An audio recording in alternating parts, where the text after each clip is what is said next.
Welcome to Beyond Classroom. Through this program, we bring to you personalities from various fields and talk to them about their ideas of education and how a child should approach a particular field. Today, we have amongst us Talula Dva. Talula is an architect and a nature lover. She has participated in projects like Nomozo, Kids for Tigers, and various other citizen initiatives, and has sensitized children towards environment.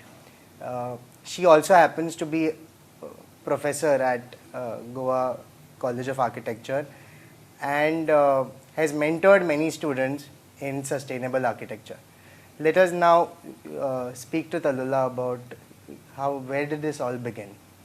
Okay, so my journey began, many years ago, where I didn't intend to teach any students, but I just saw some children in my colony who were probably considered academically, not very strong, and they were just idling, wasting their time, and I tried to see whether they would have an interest in going out on a trail, and it started from there, and we would just go and look at birds in the neighborhood. Slowly it turned out that from the neighborhood we went to nearby villages, and different parts of Goa. And within no time, these children with the opportunity to spend time outdoors doing something, following some interest, were able to rattle off names of birds and, other terms, which otherwise I think they were thought to be incapable of. So again, that was not intention. So I didn't intend to teach them anything, but it just happened as a way of, learning for me, which became like a model, by which I could disseminate certain interest in the student. So I started, I think the model generated because in my childhood, studies were not so important. I would do the basics, finish my homework and then run out to play. And the backyards, were fields, the khazans, the mangroves. And I think the time that I spent with my father as a child growing up in my ancestral villages was critical, for me to have this approach to teaching, which is slightly different. Okay. So what are some of your learnings as to if you compare the way education is currently being delivered in school as in contrast with what you are doing outside school?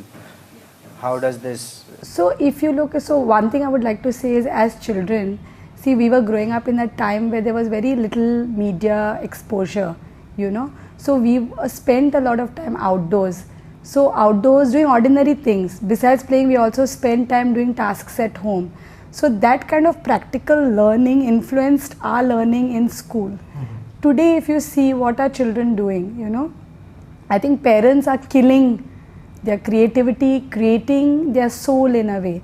Because what we are doing is, first of all, we are disengaging them from the outside, and we are living in boxes, we are putting them in boxes, and to entertain them, then we are using various devices to keep them occupied, which is to the detriment of the learning of the child. And we ourselves don't have time, so parents are depending on like the television doing the babysitting for them, or some other device, by which to keep them busy, But if you keep the same child outdoors, that child doesn't require a toy, he or she doesn't require anything to keep him occupied like he would do inside. He can climb a tree, he can just walk around, play in the mud, and that is how subtle learning starts, right? So I think that is missing in education, in our ordinary lives, in every aspect. Nowadays children are missing that, and that is in a way criminal. Yes. Also, when I see the kind of learning that is happening in schools, it is very superficial in a way, where the child is not able to connect with the concepts, with the world, around him. He has to kind of make himself understand without coming in contact with the nature. So when you take out these students, what are some of the experiences that you have had? Okay, so the experiences have been brilliant because, I think it's just liberating for the child. Every child that has come out with me, has felt a sense of freedom to do whatever the child likes, So the turning point for me also was when I saw children being taught germination. They didn't know how, a plant, grows from a seed to a tree, and they're learning from books, which is ironic, no, because it's such a simple concept and you see it all around you, but the child has disconnected, So every time we have taken children out, they have seen so much, like insects in their backyard, and we take the children out in their neighborhood. So they begin to see things which they were blind to earlier, which were there and they didn't see them before. There's such a lot of bird life, insect life, plant life, so many things that are live, right? And I think they learn life skills from there. You look at nature, how nature is resilient, values in nature, and they can be applied to any subject. So I think the feedback has been great. We've seen change in children, not just in school but even in colleges. So in colleges also, when I do the outdoor modules of putting together something, they're learning so much more and then applying it to their ideas. Yeah. Now just let's go back to the times when you were deciding as a child. Why architecture? Okay, so architecture, I'm very happy with the choice. It's my passion. I can't think of doing anything else, other than architecture. Besides, of course, although I'm juggling a lot of things. But I think the spark came when I was living in a colony in Altino, Batle, and I had a neighbor who was doing architecture. And he was very smart, of course. He was very good at chess and other things. And he would always talk about, his life in college. And it seemed like a fun, experience because he was in a creative environment. And that was like the first initiation, maybe when I was in the 6th, 7th standard, that early. And then, of course, after I finished my 11th and 12th, along with my peers, I was just aspiring to do what everybody else was wanting to do. So I was doing a little better, so I wanted to do medicine, okay. But fortunately, I didn't, get that much marks to apply for medicine. And then, I just visited the architecture college because of this, little experience that I had or influence that I had. And when I went and I saw the campus, my decision was made, And although I got to apply I got a seat in engineering, I just, plunged into architecture, yeah. And I don't regret, It felt like your own. Yeah, and my parents, of course, gave us all the freedom, to decide for ourselves, And I think it's a privilege, and I'm very lucky that, at that time my parents supported, and gave us the freedom to decide what we wanted to do. Now that you have said that, the first spark came when you were as young as 11-year-old or a 12-year-old.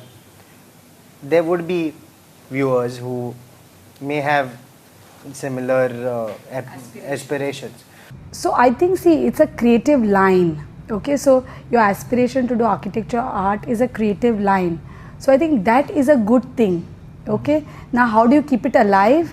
Now because of media exposure, you can keep in touch with so many things, that can connect you to the field, learn more about the field. I had a student, who's just finished, one student is in school and another one who's just attempted her 12th. But even when she was in the 10th, she used to come up to me and say that I would like to join architecture, tell me what to do. So I told her that if you're confused, okay, then you need to look at what the profession has to offer. So you need to look at the college, what life, the children lead, because it's tough. Yeah. You have to be able to work hard, right? And then I think with every field, I think you should not look at how much money you're going to make, okay? You should look at how happy you're going to be doing what you like. So I think that is very important because nowadays there are people who are attempting to become professionals in fields which they don't have a liking for, and therefore they're not happy. They're feeling tied down to a job that they're not happy with. And then they move on to other, streams, which shouldn't be the case. That should be nurtured. And I think it's not just the child who has to keep that spark alive. I think parents. So I think today parents, parents and teachers need to be sensitive to the want of the child and nurture it because there are skills. Each child has a different skill. You have to be able, your job is not to teach. Your job is to support the child in the interest and mentor the child that way. Yeah, I think that is critical. So what are those few streams or few areas of architecture? If there is a student out there who would want to know more about architecture, what would you? Okay, so I think architecture is actually a window to many other interests. Okay, So there is music, there is art itself, there is literature, so there's writing and architecture that you can like, there is construction, so if somebody has a bent of mind for a very technical interest in architecture, even that is there. There's management, there are so many other things that you can do come with the profession. Yeah. So also I think your views about the profession keep changing. I think, and that change is a constant in life, right? So I think you should not be limited to that, okay, I like this, so I'm going to do only that. You have to be open, because when I joined architecture, I thought this was a particular thing was my strength. I was good at drawing, but now I hardly draw. Because I delegate work, my team does the drawing, I ideate and my team does the rest. So as you grow, there are things that you will discover about yourself. Many things which I thought were niches, niches. And also sometimes let that not be a limitation. I think every child has a potential to do many things, but they come in different stages of your life. So I thought that I was not good at writing, but I write very easily now. I might not be a good writer, I don't know, but I like to write, and it comes from the heart, so it comes very easily. But at a time when I was younger, I had to struggle to write. It would come, it would be like a very badly articulated article, and then I had to spend a lot of time to put it together. Similarly, research, I discovered, was another strength when I was pushed to do a particular job. So I think those strengths you discover as you handle different aspects of the field. Yeah. So friends, as you can see, your strengths can come to you at any point in your life. You need not have a faint heart, or when it comes to discovering yourself at an early age. Yeah. Let us just focus on different institutions that offer architecture course, and how those colleges are doing, and how a child needs to approach admission process in such colleges. Okay. So basically, if you want to do architecture now, you need to, of course, get a particular course to be eligible for NATA, which is a national level, test. In NATA. Yeah, in NATA. So once you do that, then there is selection of colleges, and of course there are very good colleges which impart. The model is very good. Okay, so there is CEPT, which is based in Ahmedabad. There is SPA in Delhi. And I think Goa College of Architecture is also very good, because the models that are there are really lot of experiments, lot of different variety of, things that are done in the college. So I think students should not lose heart, yeah, and at least as a first step, try, at the local level, to get a seat. Despite the information being around there, like that, you need to find what you want to do. There are a lot of kids who kind of do what the society demands of them, or the parents demand of them, and often I find people in their middle ages, they feel alienated with their work. What would you suggest children who are at the brink of making the decision today, so that they don't be in that kind of a position? So I think first thing is to find the courage, to be able to express what you really want to do, not to feel pressurized. Of course that is there, because parents have ways in which to convince you to follow a particular stream, because they are looking at your security, financial security and everything. But deep down, if you have a passion, if you have a liking, to have the courage to be able to say that I want to try this. And I think what is more critical is not to be afraid of failure. So let's say you like something and you attempt and you fail, okay? You are scared that, oh, now your parents are going to point fingers, society is going to point fingers. But it's okay. I mean, everything that we do in life, there is a learning, right? So if you fail, that doesn't mean you're bad at it. Maybe you need to approach it in a different way. So I think you have to be able to have the courage to say that I want to try this, and something that you're really passionate about, to pursue it, convince your parents, find, like a bridge. Like a lot of children come to us also. I've had students from the college, one or two, who don't want to, let's say, pursue architecture. They have an inclination in something else. So first we look at, whether the child really wants to pursue a set field, and then try to be a bridge between parents and the child. So we then speak to the parents to see, you know, if we can, and it has worked, you know, because the child is rebelling otherwise. You know, we've seen children who are fall sick, you know, because they don't like a subject, they are forced to learn it, they are not doing well. So even if they are doing well in one subject of that particular field, in the others they are not doing. And I think as a mentor, as a teacher, you need to identify those instead of pressurizing the student. So this happens. Also, not to lose heart, maybe give it a try if you're still confused, but at some point you will find that, you know, the courage to say that, okay, this is, to make that decision. So I think life is ever evolving, so you should not lose heart at any point and to give it a try. Yeah. What has your experience been with sustainable architecture projects that you have taken up across the city and across Goa? Okay. So when I started off, you know, I think I was sensitive to the field because of my interest in nature, you know. So right from the time I started working sensitively, you know, looking at how to use natural material as the first alternative, you know, how to work with systems which had a less impact on the environment. As architects, we can't say that we are sustainable because, you know, we are building, correct? A building itself is to the detriment of environment. So, but I think that sense or that connection to nature helped me to be sensitive in the way I worked. Yeah. So the trick was to convince every client, you know, that this is the way to go. And I think that is a very important social responsibility that an architect has. Just like a doctor or a lawyer, everybody has a larger responsibility. It's not just that you're working to make money. You know, there's a bigger responsibility, and we have to be sensitive to that. So that came from, you know, so at every point I would try to convince clients that this is the way to go, and fortunately they would agree. Yeah. So it began from there. And then eventually when it came to larger projects and city level projects, I also had an opportunity to work collaboratively. I think that is the key, because initially you are with yourself, you know, you are handling things at your own level. But I think also collaborative, working in a team, there's a lot of learning, you know, from there. And I think I was fortunate enough to get those opportunities to work at a city level, where the consultants I was working with also had that bent of mind to work on sustainably responsive, you know, ideas. Yeah.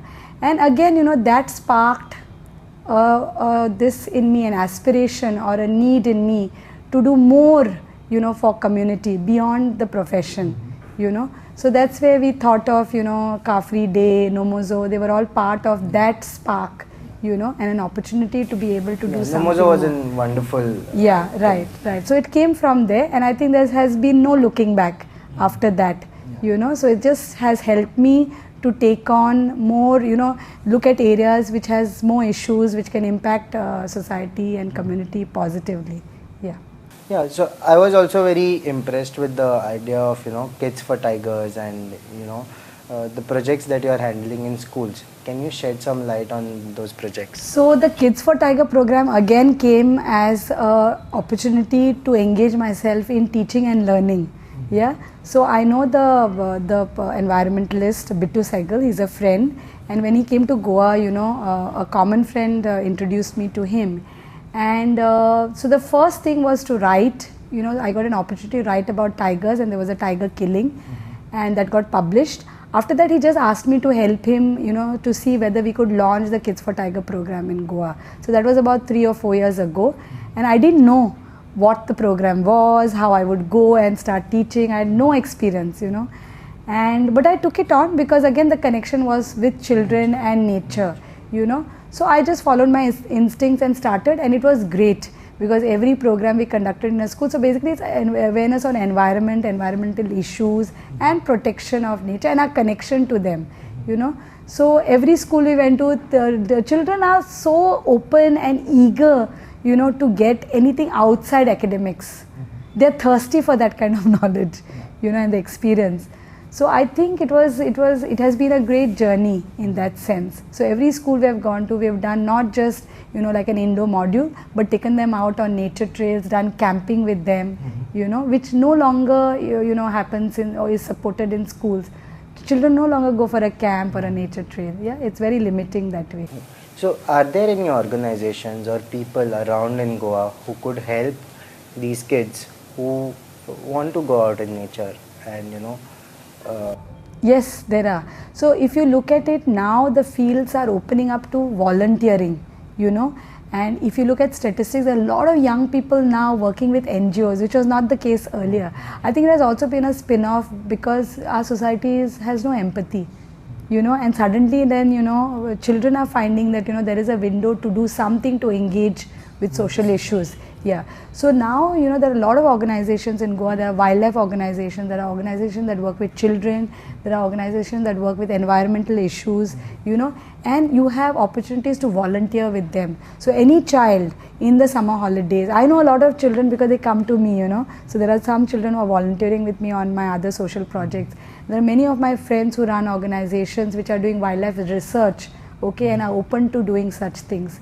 So you have to go and you have to accompany, like assist field in field surveys, assist you know, researchers, or just get a chance to walk with them on a trail to document what is there. So a lot of opportunities there. Can you just name a few so that? So there is you know, this Madhe Research Center, which is based in where Wilderness Resort is in Sattari. Okay, there is Atul Borkar runs you know, this otters field base in Chorao Island. Yeah, and there are many others. There are also small ecotourism resorts which conduct workshops on photography, workshops on specific species of wildlife, you know, wildlife photography, you know, lot of things. So there are opportunities, and the market is, I think, just opening up. First, I think it begins with photography. Every child now, because of, you know, they can afford, picks up the camera, a phone camera, and starts doing photography, and that is again a window to your creative side. Yeah. So let's come back to the education system that exists in our schools, and you know, this is so I'm interested in incorporating these kind of ideas into the education system. What would some of your suggestions be? Okay, so one thing is definitely to get the children outside the classroom. Okay, so that truly resonates with beyond classroom. Okay, so the first step is to connect them to their surroundings. Okay, or whatever you're learning has to be experimented with outdoors. Okay, so whether it's maths, it's geography, it's science, everything can be connected to nature and outside the classroom. So a module which can be experimented with outside, and something which is hands-on. Okay, because otherwise we're just doing a mental, you know, exercise. You know, you're looking at a book and you're studying from a book, but there is no skill-based learning. And I think that is very important because all of us have certain skills, yeah, and that needs to be tapped. So from my own experience, everything that I've tried has been, you know, a module which has encouraged students to go out. So we've done a fun exercise when we were looking at architecture students designing for emergency. And I worked with one of my friends and we actually built floating, you know, devices or boats from recycled material which the children had to tie, put together, and we took them out into a water body. Somewhat like a raft. Like a raft.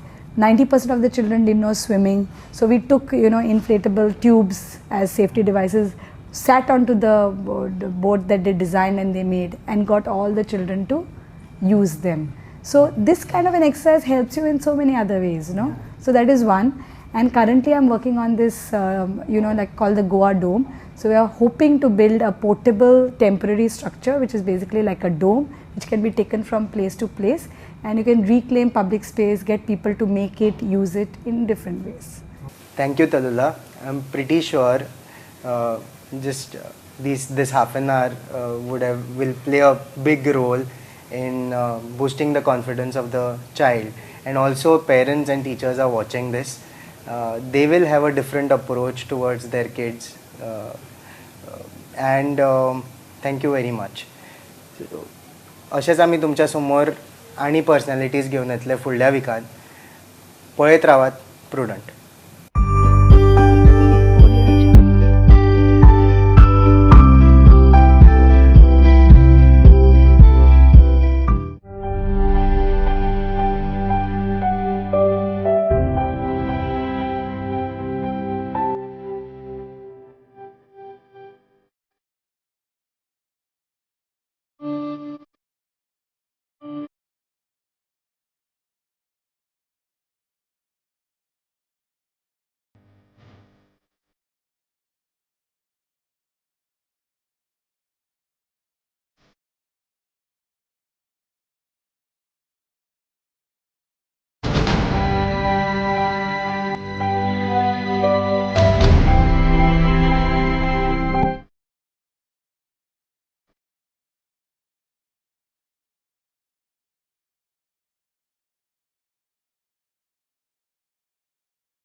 So we are working with the children of Kamrabat and architecture students to make a geodesic dome.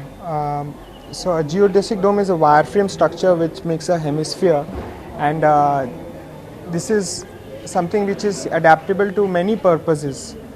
So firstly, Kamrabat, where we are working, this is the tail end of the Shantinis Creek, and then we have open area around the water body with trees, and the children have been working to clean the creek and also do plantation on the banks of the creek. And so they've taken a public space and have taken ownership and made it really nice, clean, beautiful. And with the coming of the geodesic dome, it will become an activity center for them for various things that they might want to do. So it's a very interesting collaboration between architecture students, the children at Kamrabat who are about 10-12 years old, and together they are using a public space and transforming it into whatever they would like to, and sort of taking responsibility and ownership.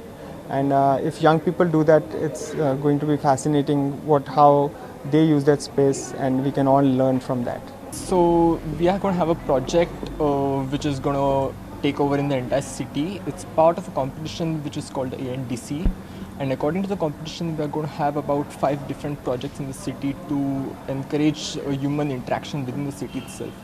So one of these is going to be, which is going to occur itself is in the Kamrabhat area. We are going to provide a shelter over there.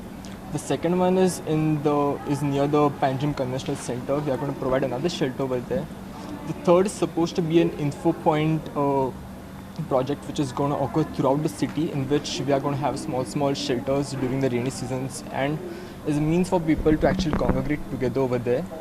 आणि त्याच्या मागीर fourth जो आसा तो आमचो एक geodesic dome आसतलो at one of the points again. And the fifth project is gonna be between the casino area and towards the part which is taken up by the Mandvi place. So that entire stretch we are going to provide another shelter over there. So basically these projects are going to take place in the entire rainy season, and we are going to have them as projects which will bring the people closer together in the city, and they are going to provide you small places for shelter. They are going to provide you shelter from the rains, and it's going to be part of the entire competition.